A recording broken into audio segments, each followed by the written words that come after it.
till I can't no more. I got the horses in the bag.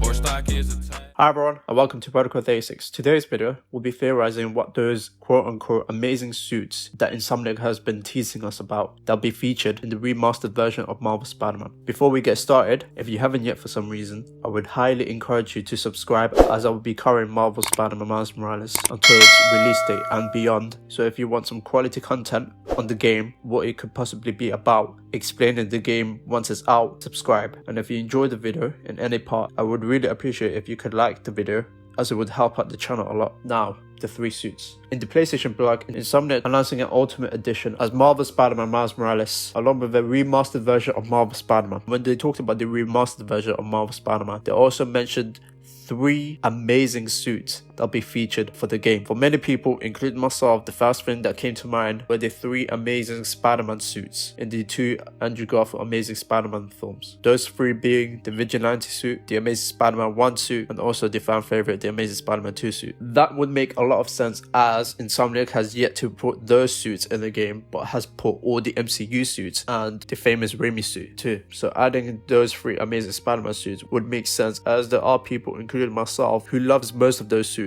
and would really appreciate if we could see how Insomniac depicts the suit in the game. It would no doubt look fantastic, just like the MCU suits did, and also the Raimi suit. Insomniac has mentioned before that the Amazing Spider-Man suits are not going to be in the game. However, it is worth mentioning that before Far From Home, they said the exact same thing when it came to the two Far From Home suit, the stealth suit and the red and black suit Peter Parker makes in the film. But yet, on the date that the film released, Insomniac pulled a surprise and added those suits in the game. Insomniac loves to surprise us fans, so it would make a lot of sense if they did the exact same thing when it comes to the Andrew Garfield suits. As to a lot of people, those suits are some of their favorites when it comes to the film's version of the classic suit, especially the Amazing Spider-Man 2. And the Amazing Spider-Man 1 suit has been appreciated more over the years as how unique and slick that suit looks. And if those suits are not going to be in the game, which suits could they possibly be talking about? I wouldn't be surprised if Insomniac chooses those three suits, being the Sensational Spider-Man Ben Reilly suit, the Superior Spider-Man suit, and also Spider-Cop. Now with Spider-Cop, it was just discovered in-game coding that you can actually get the suit. However, it was just hidden. So therefore, the suit is in the game, but you have to do a lot of coding when it comes to that.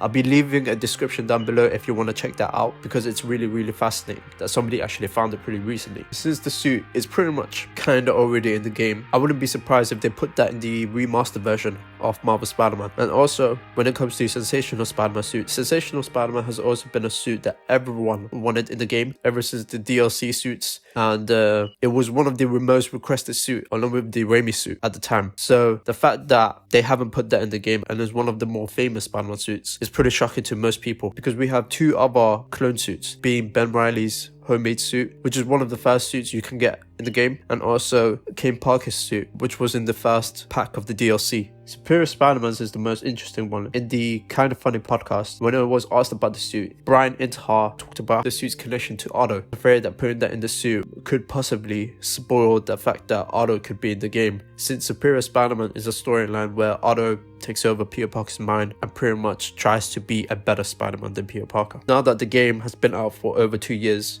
putting that in the game now would be perfect, since we already know that Otto was the main villain, unless they have future plans for that suit, similar to why they didn't put the symbiote suit in the game. For the symbiote suit, I don't think it will be in the game, and the reason why I say that is because they have plans for it, and since it wasn't in the first game, I don't see Insomniac changing their mind, be like, oh yeah, let's put the suit in now, because they clearly did that on purpose when it came to the story. And I would question a lot of people in the fandom, asking stuff like, why did you decide to put the suit in the game now? Why not before? And etc. And Brian Intihar, talked about how important that suit is. So, and since the suit is extremely important when it comes to a specific storyline, and it's a storyline that they want to tell in the future game, whether it's the sequel or the third game, they would want to wait to put that suit elsewhere. So yeah, I don't think the symbiote suit will be in the game whatsoever. Other suits I can imagine them putting in are the Captain Universe suit, which is yet to be seen. Also the Assassin Spider-Man suit, where there was an alternate version of Peter Parker who was trained by Wolverine and was trained to be a killer, basically. Not only does his web shooters shoot webs, of course, but also shoots out bullets. So this interpretation of Spider-Man is not really afraid to kill. Not to mention his suit also looks really cool. So I wouldn't be surprised if they put that suit in the game too. I don't think we'll be using bullets. obviously, but it would be really cool. It would look really, really nice. Bulletproof Spider-Man is also a suit I can see Insomniac putting in as well. It's not really a Peter Parker suit since it's an alternate version of Bruce Banner, who becomes Spider-Man, who has this nice looking grey suit with red lenses. So it would be really, really cool if they put that in the game too, since Insomniac has put other suits that are not Peter Parker like Miguel O'Hara in the game, and also Ben Reilly. It wouldn't really hurt if they put in a Bruce Banner Spider-Man suit in it as well. So yeah, how about you guys? What suits do you think would be in the remastered version of Marvel Spider-Man? Let me know in the comments down below. Follow me on Instagram and Twitter. If you enjoyed this video, please give it a like. I want more. Subscribe to begin Protocol 36.